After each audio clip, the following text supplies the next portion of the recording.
right. Well, welcome everybody to another Wednesday, another Bible study Wednesday. We have a special guest today, and I do apologize first of all for being late for coming on. My son actually unplugged the internet, so as we're going live, my son unplugs the internet, and we have to rush back to find out what's going on. So I do apologize, and I'm glad you are here with me.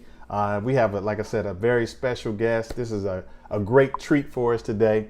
And before we get into that, I do want to do one thing. It's the summer. We have the pandemic. I don't know about you, but I have been doing tons of reading, rereading books that I've read previously, and even some new finds that I'm reading currently as well. So Amazon and Kindle are my best friends right now. But I have a good friend of mine from Fort Worth, Texas. He has just written a book, and this book is appropriate for the times. His name is Fred Willis, and his book that he has just written is called This Crisis is Not Cause for Alarm. This crisis is not cause for alarm. Excuse me, let me say it in full. Peace be still.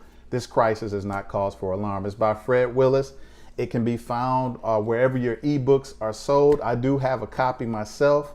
I have been reading it, and just as the title implies, the things that we are undergoing right now shouldn't put us into a point of alarm. So if you have the opportunity, go to Amazon or wherever you like to buy your Apple books, Google books, wherever you like to purchase your books, I want to encourage you to purchase this book by Fred Willis. It will encourage you. And I'm on page 30. It's about 103 pages. And so I'm going to continue to read through this work. And so purchase it if you can. I'm going to bring this back up at the end as well. But if you get an opportunity, feel free to purchase this book by Fred Willis. This crisis is not cause for alarm. So I want to now take the opportunity for you to meet a special friend of mine. Remember, our topic today is faith and fitness. And so I want to bring in Ms. Zuly Williams. She is she's a fitness coach. She's a personal trainer. And so most importantly, she is a Christian. And so we're going to talk today about how fitness and faith go hand in hand, how they work together. And so, Zuly, I want to allow you to introduce yourself. Tell the people something about who you are. Awesome. Thank you so much, Sean. Hello, everybody. Again, my name is Zuly Williams. And for the record, he was late, not me. Just for the record. That's true.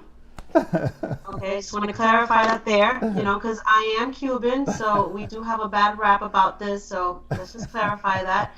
So, yes, again, my name is Zuly Williams, and he mentioned, who I am a little bit, but, and the most important thing is that I am a woman of God, but also, he didn't mention my greatest accomplishments. I am a wife, a mother. I'm a life coach to women. I now just dedicate my life to, the things that I've experienced in my life, just the things that God has brought me from, has now become, what it is that I've purposed myself to do. You know what? Let me brag on you and your husband real quick. So the way by which I met Zuly is through her husband. So this is a crazy, godly story. So I lived in Texas. And before I moved to Miami, I used to follow her husband on Instagram. I was serious into weightlifting and just going hard in the gym. And probably about 4 or 5 years ago, I found her husband on Instagram. He goes by the name of Warrior for Christ. Am I getting that right, Zuly? Yes, with number 4. Yes, Warrior for Christ, right? And so this guy was completely ripped. I used to tell my wife, I said, you know what? I may not ever look like him, but at least he's inspiring and he is causing me to go hard in the gym. And long story short, moved to Miami. One day, I meet Zuly, and I also meet her husband, who is Warrior for Christ. And just good people, down to earth, serious about the Lord, serious about their physical fitness. He's extremely ripped, and Zuly is extremely ripped. So don't let her baby face fool you. She can knock you out if things get ugly. But it's just a pleasure to have you, and I believe that this will be beneficial to many people in many different ways. So, Zuly, how long you live in Miami? How long have you been here? Okay, so yeah, I was born in Cuba. I Okay. came when I was 6, and I've lived here all my life. And I definitely want you to, when I say I came from Cuba, I come from a typical, Cuban family culture. This is not something that I was raised in or knew anything about. Gotcha. Um, you hear me? Yeah, I can still hear you. Oh, okay, sorry about that. No, that's Yes. okay. Okay. So, yeah, so then, came here when I was 6. Um, and I've been in ever since. I'm actually excited. Part of being here, I'm so excited is because I just turned 42, and Congratulations. Happy birthday. this is, yeah, thank you. So I've been here since I was 6, 42 all my life, and this is just a testament to my faith and my fitness because 42 has never felt and looked so good. I feel like I'm just at an incredible place in my life. And I remember when I was young, I used to think 42 was really old. Now I'm like, I'm just beginning to put my feet on the ground and really understand what life is really about. So, No, that's great. Okay. yeah. Well, how did you first get into physical fitness? How did you get into the level that you're in? And so just so people can know, you're not like the typical workout person. You are like serious. So how did you get to the level that you're on?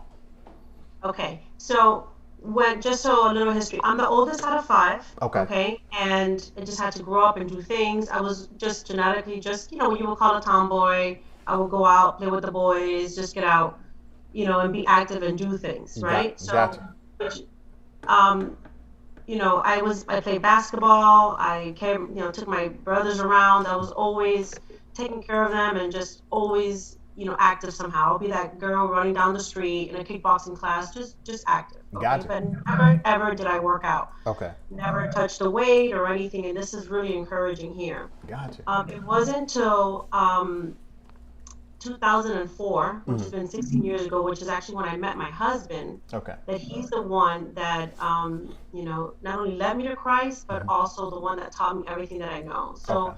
I was just a gym goer, didn't have any knowledge, but I knew, I would do cardio, I would eat, but never got results. But I wasn't a person that I would say, oh, I want to compete or I want to do this for a career. Activity, exercise was something just a part of my life. It wasn't until I hit 28, now mind you, consider, think that's pretty old to start, but to just encourage people that, even at 28, 16 years, so that's how I started. Oh, that's great. Okay. And then so you got into weightlifting and to physical fitness, and then so you're also a life coach as well. So how to Yes. explain, give some background in regards to that also. Okay, so let me pick up from when I was at LA Fitness. Actually, I was just got a gym membership. I didn't know what I was doing, and when I met my husband, it's an interesting story. It's a God thing because he had just left the military. Decided to pursue a training career, and he just, he said, I have to go to a place where people are more, body conscious and things like that. So California, Hawaii. He ended up here in Miami. He ended up getting a job at the gym that I'm just there working out with a membership, just, going through motions, just doing what I thought was health and fitness at that time. I'm not going to go through the love at first sight story, well, that's another thing, but there was something about him that really drew me to him. And I said, you know what? And there was this, out of the military, he was very focused. He would watch over his clients. And I was like, what is that? I was very curious. So Gotcha. I went and started training with him. And Sean, let me tell you this. It's at that moment, why I'm excited to be here is because I'm going to talk about the 2 things that have really changed my life. Okay. It's been the gym and God. Gotcha. Okay. Gotcha. Prior to that, and we'll get to it at another time, is that, I was going through a lot of things in my life. I was very lost. I was seeking, for truth. I was seeking for God. And little did I know, God put will in my life. And not only did he lead me to Christ, but he opened up my world what health and fitness was all about. So we ended up teaming up. He trained me, he shadowed me, he just showed me what this really was about. I fell in love with it. Mm-hmm. I just, when you love something, what do you do? You want to share it. That's right. So from that day on to now, I just started the process, of training and learning. Now, remember, when I came into it, I had a different mindset. I didn't know anything. And I really started, going through the process of learning, but also applying it to myself. Gotcha. And learning everything. Mm-hmm. Oh, that's excellent. And I've had a chance to see Will in the gym, and everybody's looking at him as he's working out as well, because he takes it serious. So yes. No, that's good. So okay, so let me ask you this question: how does faith actually play into fitness? And you've kind of communicated a little bit how you came to the Lord, but how do faith and fitness meet up? Well, I'm going to go by this Bible verse. In 1 Timothy, it says that for physical training is of some value, but godliness has value for all things, right? So there is an aspect of this that we have to understand, that God first is what God says. God said it. And second, he put it very clearly in his word. Now, he said for physical training is of some value. He didn't put work, he didn't put marriage, he put physical training. But he also put it's of some value. Yes. So, we all want to have a quality of life. We all want to invest in things that are going to be rewarding and be value, right? But he put that, he said some, right? But then he said, but godliness is value for all things. True. Right? True. So with, one second. No, that's okay. An echo here. Okay, no problem. Okay, there you go. So I think it's important why we identify first and what is fitness? Okay, fitness is it's a condition of being physically fit and healthy. Yes. Right? We have to identify what fitness is. It's a condition. It's a condition that we're in, being physically fit and healthy. And what is faith? Faith is something that we don't see. It's a substance of things that we hope for. We don't see it, right? That's what faith is. True. So in this whole process of understanding that we all have a level of faith, right? We all have a level of faith. It's what we put our faith on, right? Gosh, I'm sorry, Sean, but I'm getting this echo that's not letting me concentrate. Gotcha. Before we got on, folks, we had like major technical difficulties with my mic, and now I'm... Yeah, it's, let's see here. Yeah, let's see if I can help you with this echo. 1 second. Let me just... 1 sec.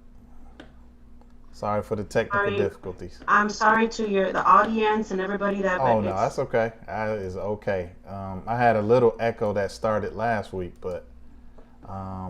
No, it's we're reminded that, there's nothing perfect on the other side. And there's nothing perfect